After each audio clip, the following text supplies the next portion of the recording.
Okay, so let's get into the actual space. We should mention that it was set to start at 8 o'clock. It did not. And tons of people were trying to get into the space, having trouble getting into the space. It took me about 7 tries or like refreshes or whatever. And then I got in and listened like everybody else to about 40 minutes of horrible elevator music. But but then we started to see the numbers climbing. And at the time that I was listening, I only listened for the first 40 minutes or so. But at the time I left, I think there were just under 1.3 million active listeners at the time that I checked out. So they did have some technical issues. They were attacked. There was some very coordinated attack on their servers that Elon posted about and said, that worst case scenario, they would just do the space with a smaller group and post it immediately afterwards. But they did finally get it going. And I should also point out that something allegedly was wrong with Trump's mic or Trump's sound, because he has a very Daffy Duck quality to his speech during the space, which we know that's not how he sounds.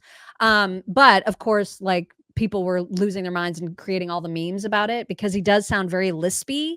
But it was just something that was going on with his sound. So once about 40 minutes in, once it turned to be like 8:35, 8:40, then finally there was a little bit of silence. And then Elon came to give an introduction and to explain what had happened. Here he is with that. All right. Hello, everyone. My apologies for the late start. We unfortunately had a massive distributed denial of service attack against our servers, and saturated all of our data lines. Like, basically hundreds of gigabits of data were saturated. We think we've overcome most of that, and so it's now time to proceed. But as this massive attack illustrates, there's a lot of opposition to people just hearing what President Trump has to say, and but I'm honored to have this conversation. I want to emphasize it's a conversation, and it's really intended to just get a feel for what Donald Trump is just like in a conversation. It's hard to catch a vibe about someone if you just don't hear them talk in a normal way. And when there's an adversarial interview, like no one's themselves in an adversarial interview. So this is really aimed at kind of open-minded, independent voters who just trying to make up their mind.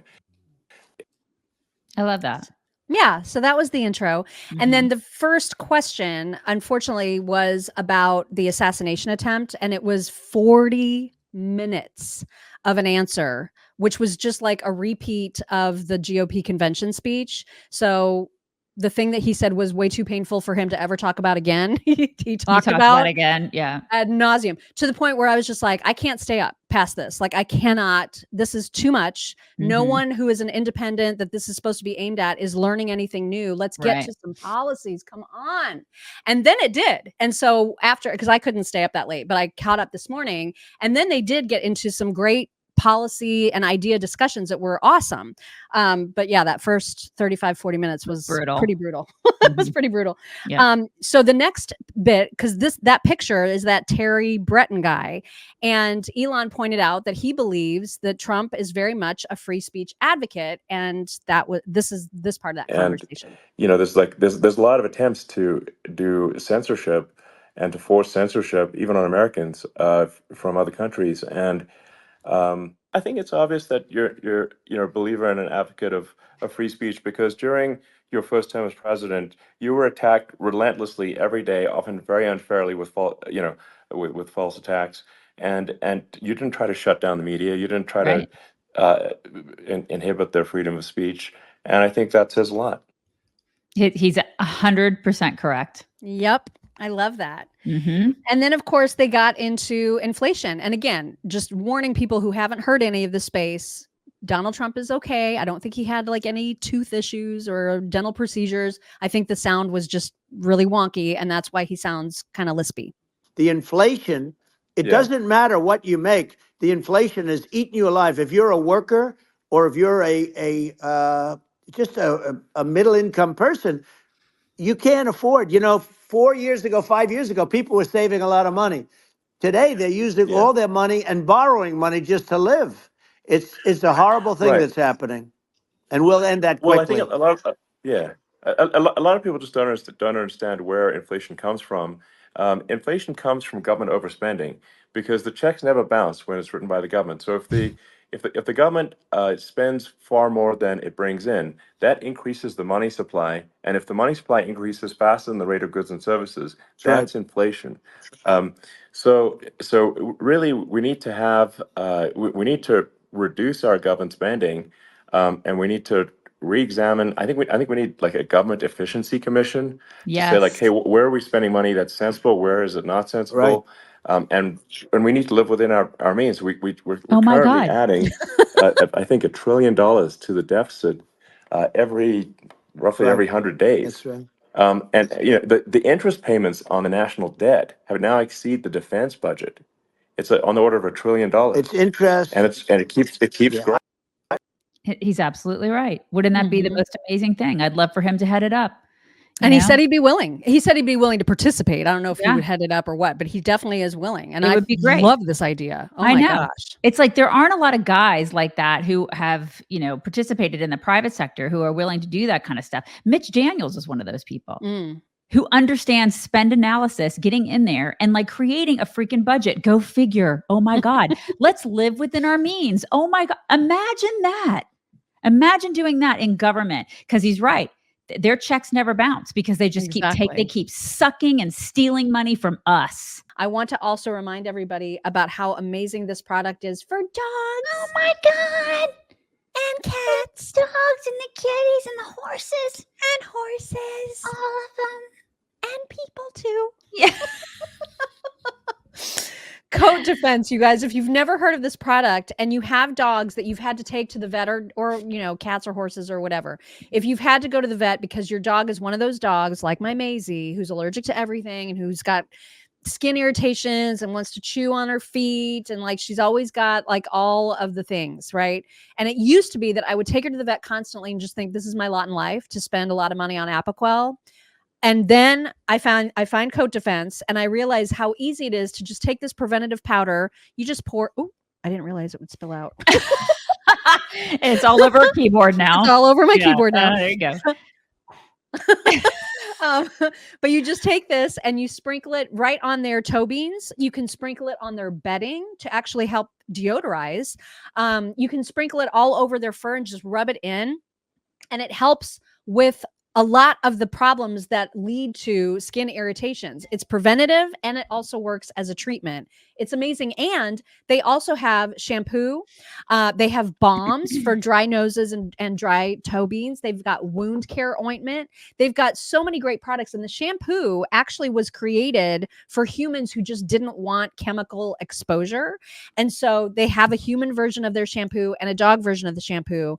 And it's great because it doesn't strip your dog of all the oils that they need on their skin to keep their skin healthy. So, and it works the same for humans too. So fantastic line of products. Check them out at coatdefense.com. When you use code CHICKS there, you're going to save 15% off of your entire order.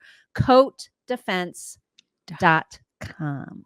Then they got on the issue of the border. And again, this is like the rest of the conversation was awesome. In fact, my husband stayed up for the whole thing and he came and he was like, it got so good. You know what I mean? Yeah. And it did. Like when they got onto policy issues, it was a fantastic conversation. It wasn't an interview at all. It was just like these two smart dudes talking to each other about the state of the world. Business guys. Yeah. And so Elon kicks off this discussion by framing what he believes is Trump's outlook on immigration.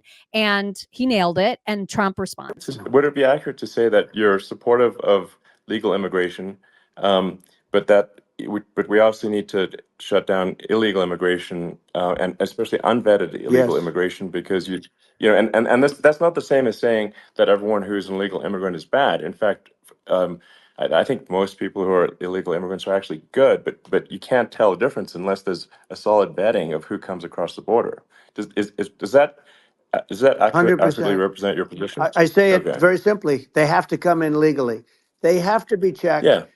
because look, Kamala was the border czar. Now she's denying it. Everything that I do, she's Yeah. saying she was strong on the border. We're going to be strong. Well, she doesn't have to say it. She could close it up right now. They could do things right now. It's horrible. No tax on tips, and all of a sudden she's making a speech and saying there will be no tax on tips. I said that months ago. And by the way, they had just the opposite. They had not only tax on tips, but they hired 88,000 IRS agents, and many of them were assigned to go get waitresses and caddies and True. all of this on tips. They have a policy. They had a policy that they were really going to go after you, and were really harassing people horribly. And then all of a sudden, for politics, she says, she comes out with what I said, which I think is terrible, and I think it's also hitting them very hard. These people are fake. Now they're also saying they did a good job in the border. We had the worst numbers in the history of the world, not of our country. There's never been a country in history that has had a catastrophe like this. We've had, I believe, and I think you believe this too, you hear 12 Yeah. million, 13. I believe it's over 20 million people came into our country, Yeah. many coming from jails, from prisons, from mental institutions, or a bigger version of that is Yeah. insane asylums, and many are terrorists. And I saw an ad by Kamala saying how she is going to provide border security. Where has she been for 3.5 years? For 3.5 years, Yeah. No, no, we have 20 million people this I poured think is, in. It's a terrible yeah, I thing. think this, frankly, I think this is a fundamental existential issue for the United States. Mhm. And if we have another 4 more years of open borders, and it's going to be even worse with another 4 more years, it's going to be even worse than it's been for the past, 3.5 years. I'm not sure we've got a country You don't have left a country at that left. You're point. right. Elon, if they get in, you will have 50 to 60 million Oh people my from God. all over the world, not South America only. We think of South America, we think of Honduras and El Salvador, Guatemala, and Mexico, the four. But it's not that. It's everywhere. They're It's coming in true. from Yeah. everywhere. And I had to stay in Yeah, I think Mexico. this is a super important Yeah. point. Like people, it's like basically when I went down there, I was like, well, where are people from? It's like almost no one was from Mexico. To be No, clear, Mexico it's less, just less of the the others. border. It's just the border with Mexico. But the people coming in, it's Earth, the rest of Earth, and America is only about 4 or 5% of the population of Earth. It would only take a few percent of the rest of Earth to overwhelm everything in the We're U.S. So already true. So overwhelmed, Elon. We're So true. overwhelmed. We Oh my are. God. This is common freaking sense. Yeah. And you're right. The conversation it's a beautiful conversation between two really smart businessmen. Yeah. And that's what it was. And And it's common and sense. It's just common right. sense It's stuff. common sense. And anybody that disagrees with it, they are garbage people. They're Mhm. not serious adults. These are people that need to sit at the kids' table. And they need the adults in the room to handle shit because they don't need to be a part of it. Anybody that disagrees with that, I want no part of those people. Yeah.